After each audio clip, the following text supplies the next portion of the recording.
Before we start, a very quick program note. This episode is part of a much longer series. To be sure you get the whole story, we recommend that you jump back and start from episode 1.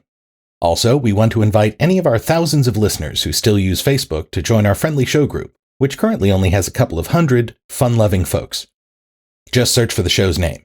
Finally, whether you do social media or not, please do drop us a line to tell us what you like or hate on the show at theparanoidstrain, that's all one word, at gmail.com. Okay, let's get going. Paranoid Strain Orchestra, hit it.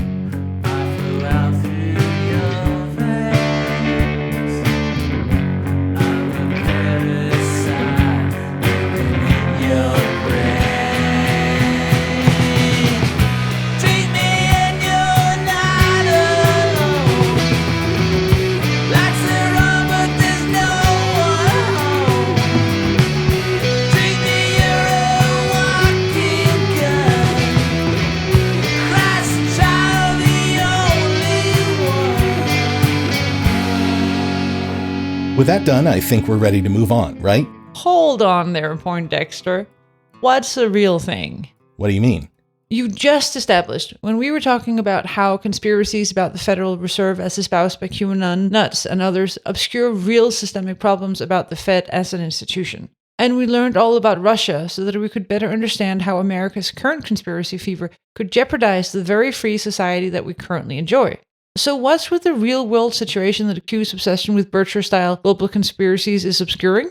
Oh, well, the obvious answer is regulatory capture. Please elaborate. You know how the government has different agencies tasked with regulating certain industries, like the Department of Agriculture, the Securities and Exchange Commission, the Food and Drug Administration, and their various subsidiaries? I do?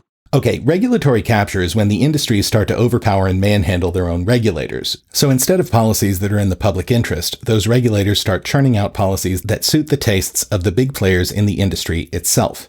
For example, remember the financial collapse that kicked off in 2009? I'm surprised that's even a question, really. While we know there are a number of factors that contributed to that tiny little hiccup in the grand, glorious march of global capitalism, one of the biggest had to do with the fact that clever boots financial alchemists at various big banks were allowed to collect and repackage mortgages that were fairly likely to end up in foreclosure individually. The idea was that by combining huge numbers of these mortgages into a big pool, you could spread out the individual risks such that these bad bets would all add up to a good bet. Therefore, you could invest grandma's pension money in the resulting financial instrument, because what are the odds that all these mortgages would fail at the same time? I'm going to say those odds, in retrospect, were extremely high. Exactly. And you may recall receiving this lesson rather more memorably via Margot Robbie drinking champagne in a bathtub in the film The Big Short. But you know what? The agencies that rated these instruments considered most of them AAA or investment grade, which was why things like pension funds, which have very strict requirements for safe investments, could pour money into them. Well, clearly, they should call these government agencies to account for this failure. Dana, did you say government agencies? These rating agencies aren't run by the government. They are in fact run by companies whose bottom lines are dependent on fees paid to them by the very banks whose instruments they are rating. So they get paid by rating things the way the banks want them to? Isn't that a horrible conflict of interest? It is indeed. So why don't the actual regulators who are responsible for overseeing these banks, the SEC and the like, do something about this apparently self-dealing relationship? Well, that's on account of that aforementioned regulatory capture. See, the banks have more money, more employees, more influence, and more expertise than the agencies that are assigned to regulate them. So they're able to finagle the rules to suit their own interests, usually at the expense of the broader public that they, and other corporations, are intended to serve. The rating agencies are just one example. Here's another one, compliments of our beloved Fed reporter, Brendan Breen Greeley, and it concerns novel types of banks. Jesuit. I'm going to sound the boring alarm. Boring. God damn it, why did I buy that thing? No, just give me a few minutes. Promise this will be quick.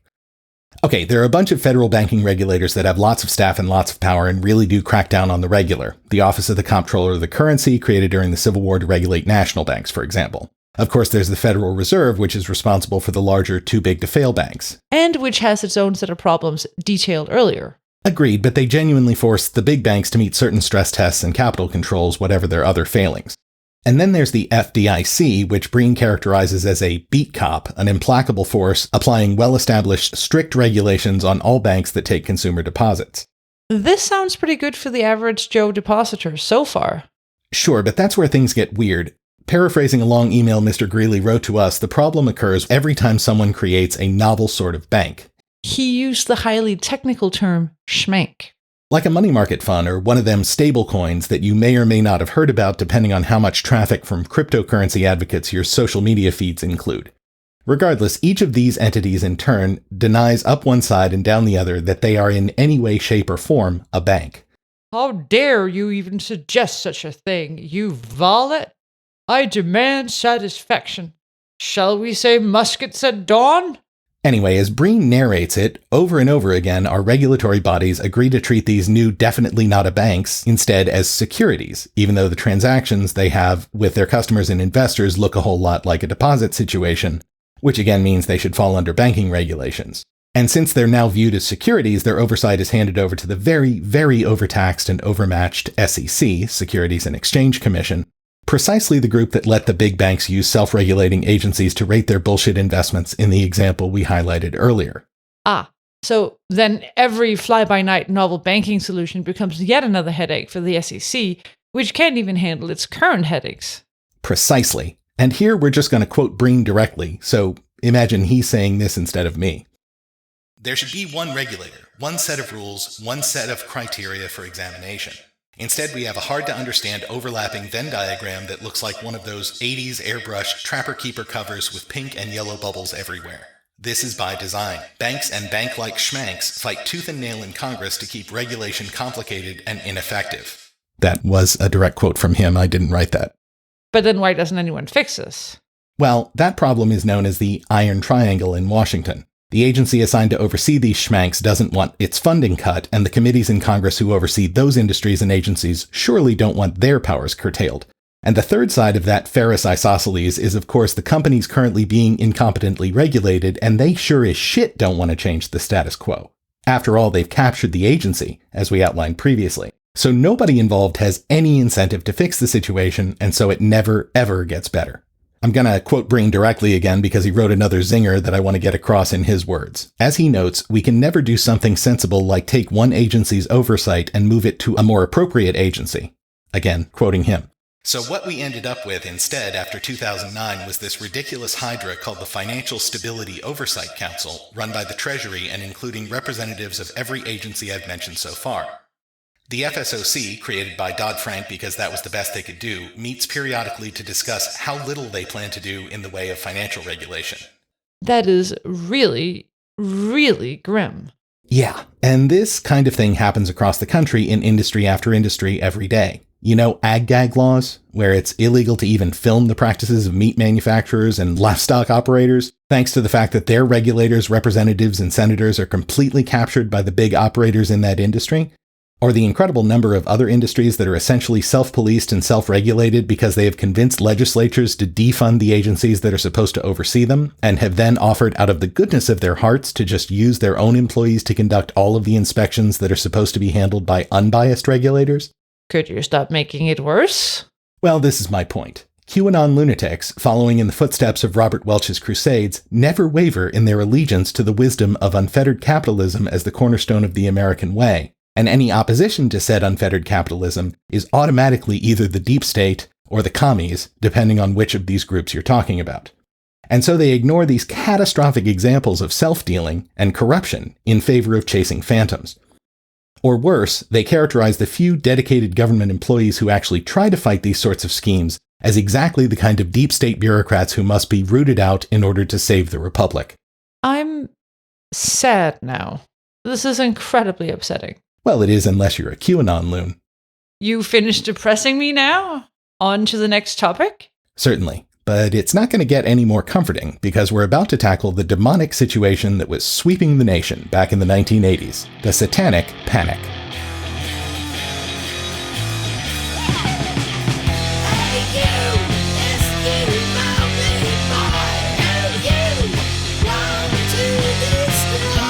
Everyone that is ever get your ass will be sacrificed in all that mess. This is, of course, the place where we take on the origins of one of the strangest Q obsessions, the core conviction that some huge number of children are, every year, stolen away from their parents, trafficked across state and national lines, and then eventually sold into the hands of a large, secret ring of monstrous satanic perverts who molest and torture them not only to satisfy the perpetrator's repulsive cravings, but also to harvest substances from them that are used for various evil rites.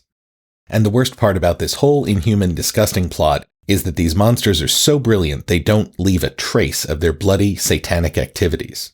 In fact, so many apparently upstanding citizens are secretly involved in the cult, covering for each other and cleaning up each other's messes, that you'll never find any physical evidence that these horrific scenes happened at all. What some of you may have noticed is that the preceding description, while it definitely describes the allegations that Q devotees have leveled against the supposed cabal who harvest children's adrenochrome to maintain their health and youth, which group, we will remind you, consists of many members of various royal families, a large percentage of international celebrities, essentially all office-holding Democrats, and a bunch of Republicans who had the temerity to oppose or even disagree with God Emperor Trump. Right, but we already covered these chumps in our second coronavirus episode, the one he gave the unfortunate subtitle, The Phlegm and the Fury. Artistic license, Dana. Anyway, we bring this up here because an extremely similar description also works for what you might otherwise assume to be a completely different phenomenon.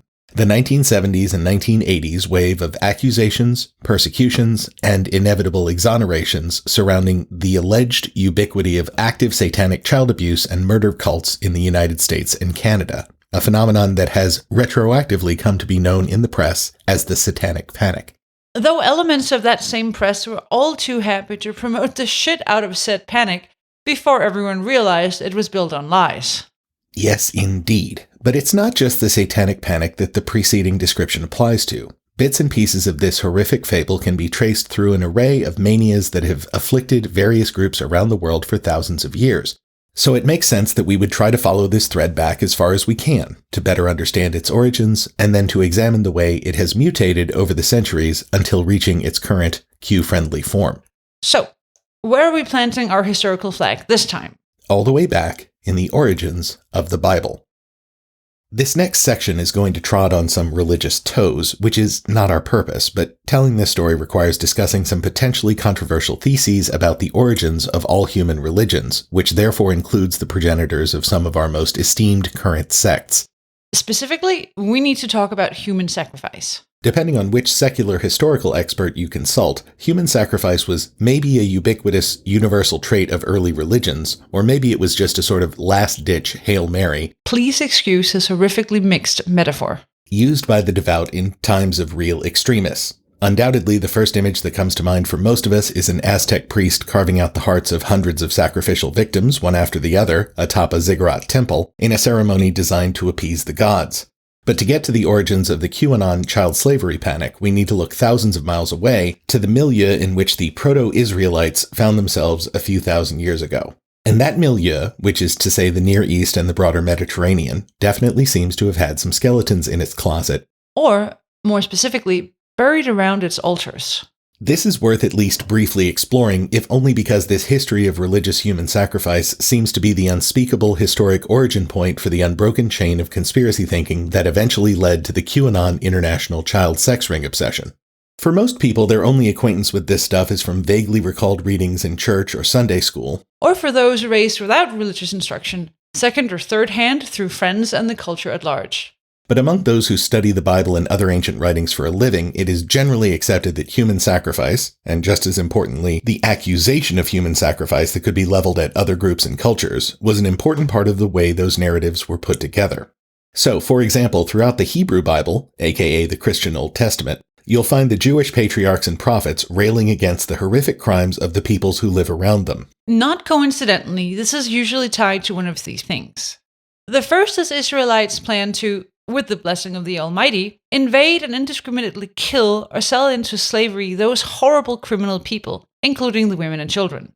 Or, if an invasion isn't in the offing, the claim might be used to bemoan those criminal invaders who are even then menacing or invading the land of the Israelites, murdering said Israelites' own much more important women and children, and or selling them into slavery, And won't the aforementioned Almighty please get off his heavenly throne and smite that problem? True, but let's not get too incensed at the apparent hypocrisy of the ancient Jews. It's a sure bet that if we had more of the religio-historical writings of the peoples they were impugning, the Canaanites, for example, the Israelites would look just as bad in that version, and the Canaanites just as innocent and justified. Anyway, the reason we're mentioning this is because there are plenty of points where the scriptures indicate that one of the reasons God wants these surrounding peoples smote is because they practiced human, and more specifically and heinously, child sacrifice to their gods, like Baal and Moloch.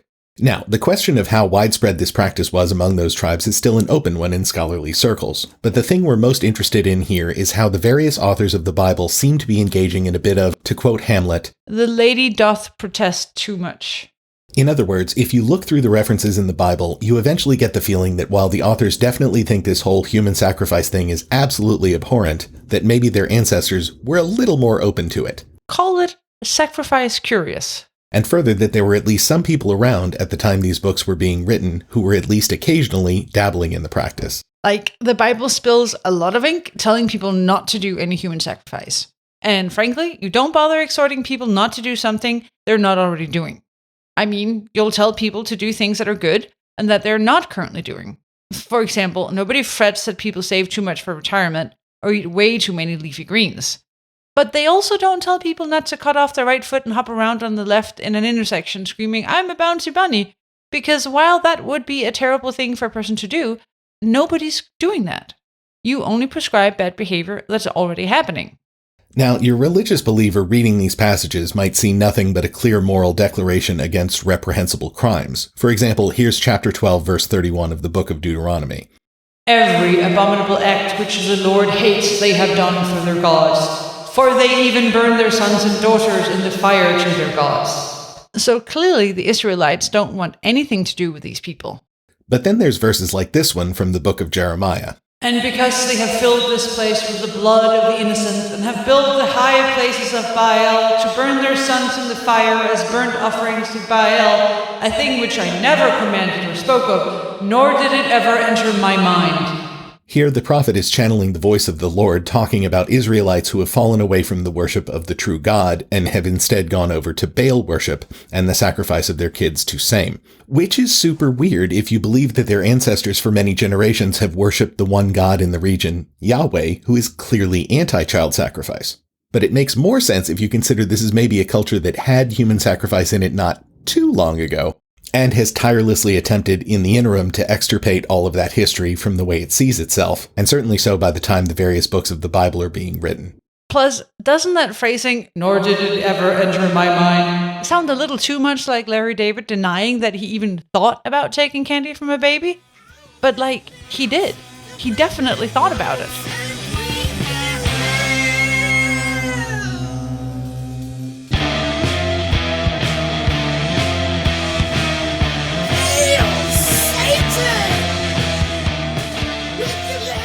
If you, like me, are fascinated by differing perspectives on topics like this, there are plenty of arguments available out there. For example, Dr. Aaron Meir, an American-Israeli archaeologist and lecturer, has this to say about human sacrifice in the region at the time. There's a very strong tradition in Roman sources, but also in archaeological remains relating to the Phoenicians. And according to that, the Phoenicians sacrificed infants to a god, and according to the Roman depiction, they were thrown into a fire or something of the sort. And there have been found several cemeteries in various Phoenician sites, both in Lebanon, perhaps in northern Israel, and also, for example, in Carthage and other Phoenician sites in the Mediterranean, where it has been suggested that this was evidence of this infant sacrifice. Now, there's debate about this. Some scholars accept it, some scholars don't accept it. But the biblical tradition is very clear in talking about that the Phoenicians burnt their babies, sacrificed their children. And there is a biblical narrative saying that this tradition also came to Jerusalem in the late Iron Age and castigating it, that this is a horrible thing that shouldn't be done. So there seems to be a tradition that there was some sort of infant sacrifice practiced by some people in Iron Age Judah, but we don't have any evidence of this archaeologically, and we don't have any evidence of other types of human sacrifice in Israel or Judah during the Iron Age. Does that mean that it didn't occur at all? It's hard to say. On the other hand, here's Dr. Heath Durrell of Princeton Theological Seminary talking about his book, Child Sacrifice in Ancient Israel, in which he argues for more archaeological evidence than Dr. Meir accepts. And intriguingly, he points out that the Bible has an interesting way of talking about firstborn sons and how they relate to Yahweh. I get interested in the places where there's tension in the text, because they do seem to have a common groundwork or framework. For example, in the book, there does seem to be a common assumption throughout, as far as I can tell, the entire Hebrew Bible, that in some way, firstborn children belong to the Lord, Yahweh, the God of Israel. That gets played out in 3, 4, maybe 5 different ways, but they've got this common groundwork. One text might say that you're to give some kind of animal sacrifice in lieu of the firstborn child. Another might say you're supposed to pay X amount to support the shrine. Another text actually counts off the number of firstborn children that were wandering in the wilderness, allegedly, and then counts up the Levites and says there's 1 for 1, and when the numbers don't quite match, then they have to find a way. But the Levites take the place of the firstborn children. In one text, I would argue that it just says that you're to give God your firstborn child. So there's diversity of belief represented in the Hebrew Bible, but there's also a strong commonality. Later in the same interview, Durrell relates an argument first posited in the early 20th century by a German scholar. The theory uses a complicated take based on Hebrew grammar to suggest that Molech, which most have taken as a name for a deity to whom reprobate Israelites are sacrificing their children, may instead be a reference to the act of sacrificing children to any given god, which god in this case would of course have been Yahweh, who was by far the most popular deity among these people. Dr. Kip Davis of the Dead Sea Scrolls Institute at Trinity Western University in Canada notes that because, as we mentioned above, the Bible is written by a variety of authors, there seem to be parts that definitely allude to an older period that subsequent authors are trying desperately to whitewash or forget. It's condemned in other passages by Yahweh himself. He says, I never asked for human sacrifices. I don't want it. I mean, how much more clear can you be? It's a complicated situation because there are echoes throughout the Hebrew Bible of a time when human sacrifice, child sacrifice, appears to have been something that was normative in some respect. And these are not human or child sacrifices made to the other gods, the gods of the nations. These are human child sacrifices made to Yahweh.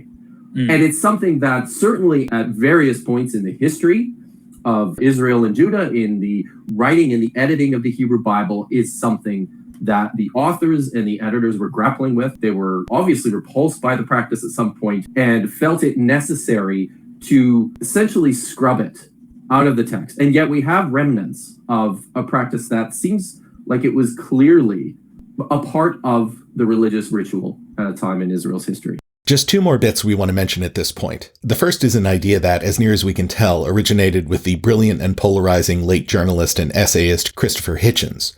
His controversial thesis suggested that since pig and human DNA is so similar that at this point we're literally transplanting pig organs into humans, and since those who have had the misfortune of getting close to human bodies that have been exposed to a lot of heat over a long period, firefighters for example, or survivors of war, have often noted how nauseatingly similar cooking human smells to cooking pork. Oh, Jester, don't do this to me. I like barbecue. Me too. Sorry. He suggests that perhaps the reason the Jews were forbidden from eating pork was as a way of showing revulsion for their cultural memory of burnt human sacrifices to Yahweh. Or as one more charitable author put it, because the sacrifice of pigs, seeming so similar to the sacrifice of humans, might encourage worshippers to elide the differences and take up the horrific sacrificial practices of those cultures around them. And second, let's consider that biblical story of Abraham and Isaac. It's surely familiar to many, if not most of you, but as a quick refresher, here's an entirely accurate rendition of the story via an animated Christian Bible short for children. Peppered as needed with editorial comments. A long time ago in the land of Canaan, there lived a good and noble man named Abraham. He was an important man because God picked his family to play a part in the plan to rescue the whole world. In order to set this plan in motion, God made a covenant with him. A covenant is like a big promise that lasts forever, and God's covenant with Abraham was a special one. We're skipping a bit here, but God tells Abraham that he's going to have more descendants than there are stars in the sky, a figure on which the Almighty is only off by like 200 sextillion or so. But the more salient thing is, as the video notes, Abraham was very surprised to hear this. He loved the thought of having a huge family, but there was one problem. He and his wife Sarah weren't able to have any children, and now they were too old. It seemed impossible, but Abraham chose to trust God and believe his promise. Again, they kind of soft pedal too old here. According to the original text, Abraham was 100, while his wife Sarah was a sprightly 90 when they finally had the promised kid, Isaac, 10 years after God made his promise. Patton Oswalt has provided a succinct visual representation of this miracle. He lays on top of his beloved like a pile of laundry on top of another pile of laundry. Then, 9 months later, she gives birth to a beautiful baby, which I will illustrate by pushing this uncooked Cornish game hen through these gray drapes. Now, the next big plot point comes when... But when Isaac was still a young boy, God asked Abraham for a different kind of sacrifice. God said to him, "This year, when you bring me your sacrifice, instead of killing an animal and giving it to me, I want you to give me your only son, Isaac." Abraham was shocked. "No, not Isaac," he thought. "How can I possibly kill him? How can I give his life away?" So in this version, Abraham goes along with the idea, knowing that God must be messing with him, since how can he eventually have all those descendants without Isaac being alive? There is no such mention of this comforting thought in the original text, but since this is a pretty fucked up story to tell kids in the first place, it would probably be unfair of me to point out that it seems like God could just magic them up a second kid if needed to replace the one he demands as a sacrifice, right? He rounded up Isaac, kissed Sarah goodbye, and began the 3-day journey to the place where they offered sacrifices to God. When they reached the top, Isaac began helping his father build an altar out of stones, all the while wondering what they were going to sacrifice. After they had finished placing the firewood on top of the altar, Abraham sat down with Isaac to explain what God was asking him to do. With tears filling his eyes, Abraham said, "Son, I love you so much. You are a gift from God to us, and he has asked me to offer you as a sacrifice to him. As much as it hurts me, I am going to put my trust in our God." Isaac did not fully understand, but he trusted his father as much as his father trusted God, so he agreed. There's also no mention of Isaac agreeing, or all of the flowery language about how much his father loves him. Abraham just ties the kid up and gets ready to knife him, when an angel appears and stays his hand. Father and newly freed son then find a goat to sacrifice instead, and all is hunky-dory. Well, except for Isaac's huge therapy bills? Yeah, that's going to send an analyst kid through college, and not a state school either. So, aside from the snark, surely there's one more important thing to consider. Like, this story only makes sense if Abraham believed that asking for the sacrifice of his eldest son was something God might do. Explain. Okay, if you're Abraham and you hear a voice telling you to kill your kid and you think it's a message from the Lord, you could only think that if you suspected that human sacrifice might be the kind of thing that God would want. See? Otherwise, you'd assume it was some sort of evil demonic presence, or maybe just voices in your head. But anyway, you'd know for sure it couldn't possibly be the Yahweh you worship because he would never ask for such an evil thing. Jesus. No, he doesn't show up for quite a while in the story. But anyway, even a charitable reading of the event centers the importance of human and child sacrifice in the world of the Bible's authors, and almost certainly suggests it's something that, at the very least, their forebears had engaged in. So, a quick wrap-up. Many, or perhaps all, early human cultures, including probably the pro-Canaanite Phoenicians from which the Israelites eventually emerged, engaged in human sacrifice. And throughout the Old Testament, there are plenty of verses on the evils of this practice, both as justification for wars against neighboring groups, and also as a warning to those Jews who have more recently taken up ritual murder on behalf of one god or another. But however much it has been redacted, there's some weird stuff leaking through in the text that might indicate that Yahweh expected eldest sons would belong or be given to him. While there are other ways of viewing these terms, one pretty straightforward reading leans towards the idea that somewhere deep in the past, somebody, maybe probably sacrificed some kids to the god that eventually came to be worshipped as the anti-human sacrifice god of Israel. But now's the time where you stop hearing me bloviate and start getting info from the experts. So I'm going to let one of them introduce himself. So I'm Justin Sledge. I am an expert in Western esotericism. I study things like the occult, magic, alchemy, Kabbalah, theosophy, sort of that grab bag of weird stuff. But I do so from an academic angle. So I'm not a practitioner of these things. I'm an academic. And I have advanced degrees in both philosophy and religious studies. In fact, I have a degree from the only place that actually grants an advanced degree in the academic study of Western esotericism. So it's a pretty unique skill set. So that's basically what I do. I host a channel on YouTube called Esoterica that is basically popular education on topics in Western esotericism. So we really run the gamut through Kabbalah, alchemy, magic, witchcraft, everything that I have any expertise in. It's been a popular channel. It's growing quite well, and it's honestly just a lot of fun to work on. I get to have great conversations like this. Dr. Sledge, in addition to being a popular YouTuber, Well, at least popular for the kind of stuff Jesuit watches. he's also someone whose content we turned to back in the Secret Societies episodes when we were discussing the Hermetic tradition. Here, among other things, we wanted him to comment on the story of Abraham and Isaac and give us his impression of the role of human sacrifice in these regions in biblical times. It's certainly the case that human sacrifice was practiced, I think, ubiquitously throughout most of the world. And there's certainly some cultural memory of it in the Levant and Qanon. And, the story of Abraham and Isaac, right? You read that story carefully, and there are a lot of scholars that actually argue that in the original version of it, Isaac was sacrificed. Because you look at the way it ends, and it says, and Abraham came down the mountain. It never mentions Isaac. There's something weird going on there. I think that the Israelites are definitely trying to distinguish themselves from their neighbors in lots of ways, one of which is that they do not sacrifice people, and specifically children.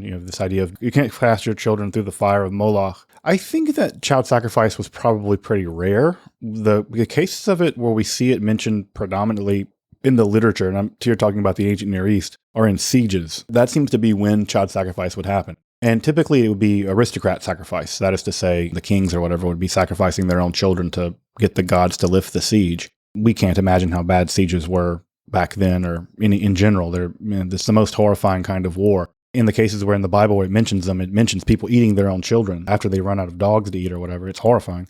The Aztecs and the Mayans, we think of them as being especially brutal in their sacrifices, but I bet they're closer to the way that a lot of other civilizations were. I suspect that it was significantly ubiquitous, but I think still quite rare. I think you would have to have something bad precipitating it, maybe a really bad drought, or I think in most cases, sieges were the most typical times where we see child sacrifice being levied. So you might be wondering, how did Dr. Sledge get so interested in these topics in the first place? I grew up watching a lot of mystery shows like Unsolved Mysteries or Arthur C. Clarke's Mysterious World or In Search Of with Leonard Nimoy. And I just love these shows about all this bizarre thing, Atlantis and ghosts and UFOs and Bigfoot and Loch Ness Monster and all this stuff. From an early age, I just had a very strong sense that the world was very unusual and maybe even populated by very strange entities. As I got older, I hung on to that sense of awe about the world, that the world was a very weird place and there were very weird things in history and very weird things in reality. But what ends up happening is that as I get older, I also become skeptical. And that skepticism of all of this weird stuff, where, if you look at the amount of animals that actually live in Loch Ness, you realize that no creature could be living in Loch Ness of that size because it simply wouldn't have anything to eat. So I became more skeptical, but I maintained that interest. And so in a lot of ways, my entryway into the study of Western esotericism was a combination of maintaining a deep interest in topics in esotericism, like the history of alchemy, the history of magic, but also coming at that from a very skeptical point of view.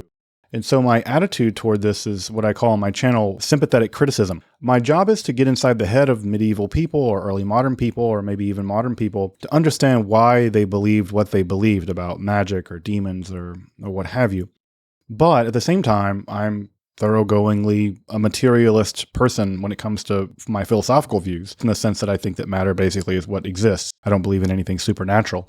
And so insofar as I don't believe in anything supernatural, I don't really have a dog in the fight about whether or not magic is real or there really are demons or there really are, spirits that you can conjure using magic. And certainly I don't believe you can transmute base metals into gold or anything like that. So my entryway into all of this was a combination of the world is really weird and history is really weird and full of a lot of weird things we don't really understand. And that doesn't commit me to believing in any of it. So I come at it from that angle, a skeptical angle, but still sympathetic. Because I think also that looking down our nose at medieval people or looking down our nose at people in antiquity because we know better about everything than them, I think that's also a really erroneous, hubristic, arrogant way of looking at things that I think actually does us more of a disservice and actually helps us to understand medieval people and why they might believe what they believe. One of my big arguments about this esotericism stuff is that it's never gone away. It's still with us in lots of ways. And one of the ways that it's still very much with us is the rise of things like conspiracy theories. Contemporary conspiracy theories rely on medieval tropes to work. They only work because of those medieval tropes.